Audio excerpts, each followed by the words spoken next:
dependentes, pequenos e carentes, que abraçam e perdoam.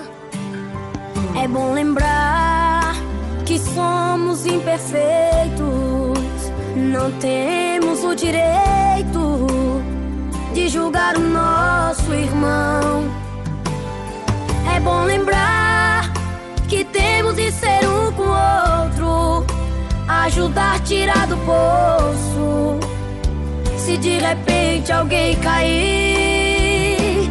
Pois nessa vida é cheia de altos e baixos, de vitórias e fracassos, para quem quer competir. O mandamento que Jesus nos ensinou foi que Ele nos amou sem fazer acepção.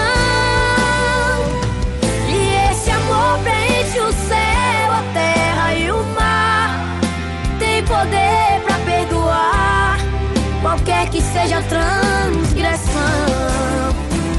Então, pra que você atira a pedra em quem Jesus amou? Crucificar a quem Jesus já perdoou. Você não foi chamado para ser juiz.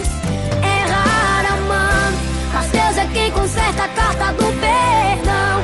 Aprenda com Jesus, estenda suas mãos. Deus lava o pecado e apaga a cicatriz.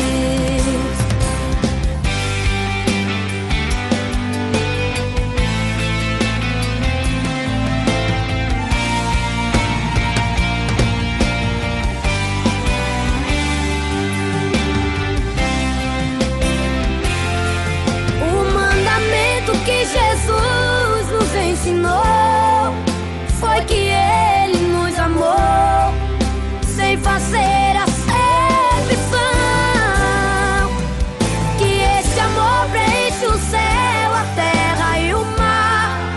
Tem poder pra perdoar qualquer que seja a